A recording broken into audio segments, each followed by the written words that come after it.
At the time of this recording, I've been in business for 27 years. But if I had to go back and give my 20-year-old self some advice on how to build a business a lot faster, here's what I would say. Number one, spend money to save time, not time to save money. See, most people are always trying to save money, but they don't realize that you have to invest money to save time. In today's world where you can spend dollars to buy back hours with the apps and the delivery and having things come to you and be able to have people all over the world support you in your dreams for a few dollars an hour, do that. Number two, solve problems for rich people, not broke people. If you want your life to be easier, you want to have a business that thrives, you want to have a great job, go solve problems for people that have money. Broke people, they'll be a pain in your butt. You'll deal with them not paying you. You deal with the drama that they're going to come along with it because they expect everything for very little. Rich people, way easier to work with. Number three, sell before you build anything. My default, as soon as I have an idea, is to run to find a customer. I sell before I've ever built anything. All my software companies, all my coaching programs, all my media stuff, always sell first, then figure out how to build it. Number four,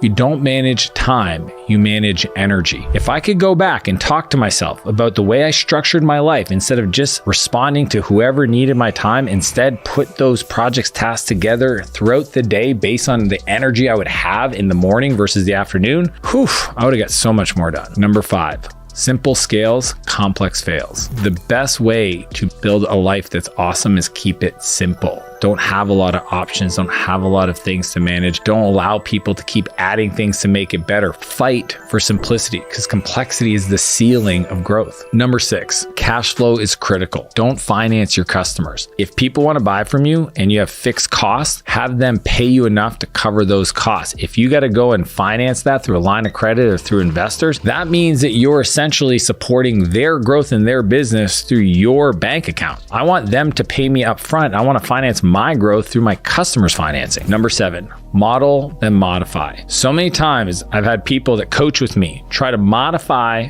my instructions. And I know when I worked with a coach, I learned this the hard way where I would take what they said and say, well, mine's a little different. I'll do it this way. And it turns out it didn't work. Why? Because I modified too much. When you learn something new, do it exactly as they say. And then once you get traction and results, then you can modify. Now, before we dive in, we've added 200,000 new subscribers over the last 2 months, and we're looking to hit 1 million. So if you haven't already, hit subscribe. Number 8, 50 to fix it. The number one way you move faster to allow people to make decisions on your behalf when you're not around. I give everybody in my life the power to solve a problem if it's less than $50 without asking. They just got to tell me they did it afterwards because they got to expense it. But 50 to fix it, huge leverage in your business. Number 9, be patient with results, but impatient with action. See, some people stress themselves out and they get overwhelmed because they have this big vision for their life and they don't see that materialize yet. When you have an idea, do it and be consistent over long periods of time. Don't do a lot and then slow down. It's not a sprint. It's a sprint within a marathon. Number 10, if you think you have the answers to your problems already, you're in trouble. It's impossible for you to actually know how you're about to do the thing you need to do without going and studying it, without going to learn it from somebody else. I tell this to my team all the time. If you think that we're going to win by the knowledge and the experience we have in this room, we're all in trouble. We all have to go outside this room to go learn so we can bring those best practices back here so we can execute faster. Number 11, don't waste time on hypothetical problems. So often when I'm coaching people, they ask me about a scenario that hasn't happened. Hypotheticals are hypocritical. Don't ask. You make up situations that haven't happened so you solve problems that aren't problems yet instead of the ones you actually have. Focus on the things that are real, not made up. Number 12, measure everything and make it visible. My philosophy is that sunlight sanitizes all problems, meaning that first off, I got to measure if I'm doing it right. Step 2 is make it public to everybody. So in my studio, I have 2 dashboards for the different engines of my business that every person can see with names next to every metric that we monitor so that there's accountability. If you measure it, you can manage it. Number 13, focus stands for follow one course until successful. I can't tell you how much wealth has been destroyed by being distracted. Instead of saying, I'm going to do one thing and follow one customer in one market, in one area and make $1 million, people think, well, I'm going to do this and this and this, and I have 17 side businesses. That's not focus. That's a distraction and you're not that good yet. Number 14, be the smallest person in the biggest room. When I look around my peer group, I want to feel like I'm trying to keep up to everybody else. Like they're so far ahead of me. If I'm the big dog in my little city, I got to go find a new city. If you're the smartest person on your street, you got to move. If you're the top person in the room you're in, go find a bigger room where you got to fight to get into. And these are not things you can easily get access to. Many of them at the highest level, it's invite only, which means you got to figure out who's got the room, who created it, and how do you create enough value to even be considered to be invited. But that transformed my life. Number 15, play to win. Don't play not to lose. Too often people are trying to think about risk mitigation, trying to save every penny because they can't predict how could they keep doing it over and over. So they're playing defense, not offense. You want to wake up every day and go, how do I win? You don't even want to talk about considering the option of losing because that energy will get you focused on it, and what you focus on expands, and you don't want that. Number 16, it's not who you know. It's who knows you. See, I believe that your network is your net worth.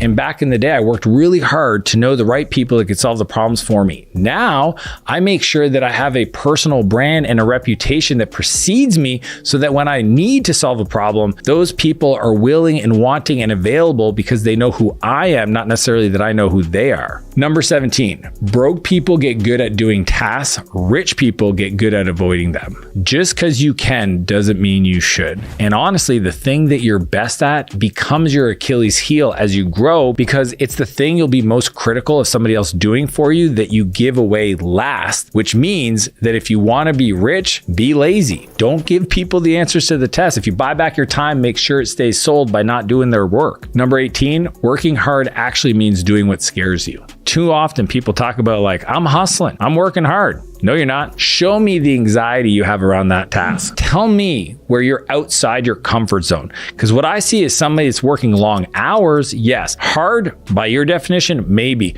For me, it's what scares you that you don't want to do, that you know if you do will expand you. That's what working hard means. Number 19, doubt kills more dreams than failure ever will. See, most people doubt themselves to even start. They imagine this future of what could go wrong, so they have all this fear around even taking action. What I've learned is fear gives bad advice. Do things in spite of fear. Courage is not absence of doubt. Courage is taking action in spite of doubt. Number 20, build the people and the people build the business. This is one of the most powerful lessons over the years. I wish I would have learned when I was 18, 19, 20, because I would have invested in being a better leader for my people. I would have understood how to create a scenario where the people that I wanted to hire would want to work for me, because the best people, they're very employed. And what I've discovered is the ability to develop a person and understand their dreams and their aspirations and align their personal development to their achievement of their dreams. That is the skill of leadership. Number 21, your team should work harder on themselves than they do on their job. Every Monday I do leadership training and I start with this quote where I encourage them, please, please, please work harder on yourself than you do in your role. Because in doing that, you'll be better for your job. You'll be better for your team. And that's a weird one for a lot of CEOs or entrepreneurs to understand, but that's what they should be asking.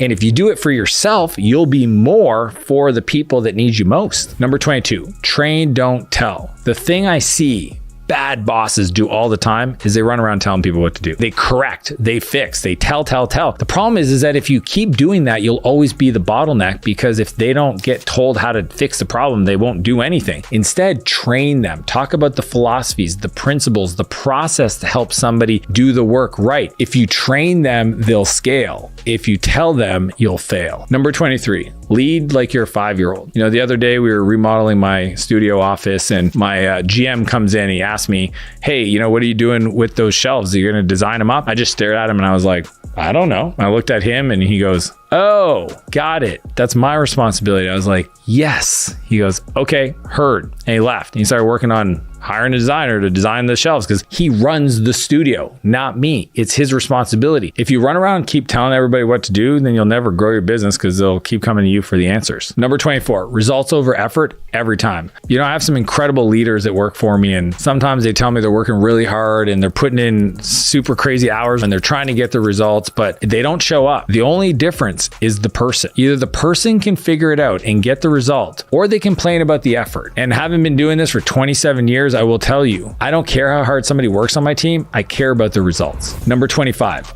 All business problems are just personal problems that manifest in your business. If you're stressed out at work, it's because you're probably stressed out yourself.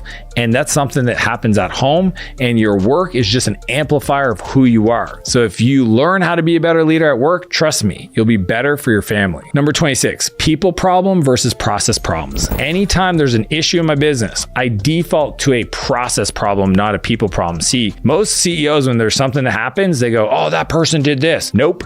You hired them. There's a process. Is there a process? Show it to me. Oh, there's not. If you're the leader, guess whose fault that is? Yours. Fix the process, train the person. If it happens again, now you know you have a people problem. Number 27, know what your time's worth. Rich people value their time. Poor people don't. It's that simple. The reason why there's small businesses is because small business entrepreneurs don't value their time. They don't even know what it's worth. They can't make a decision to say no because they think everything is a yes because they want to be busy. That's not how you grow your business. Number 28, I have to work with you before I work with you. I never hire somebody until I have the opportunity to collaborate with them. I don't want to have the first time that we ever work together being after I hire you, after you quit your job, join my team, and now I see how we collaborate. That's crazy to me. So we always do test projects. I pay them for it, and it happens before we ever give them the job offer. Number 29, use the 10-80-10 rule to delegate without losing control. A lot of creatives are scared of giving up projects that feel like art to them, like they need to have their special touch. And that's why the 10-80-10 is 10% ideation upfront to set the picture of what needs to get done, 80% execution by the other person,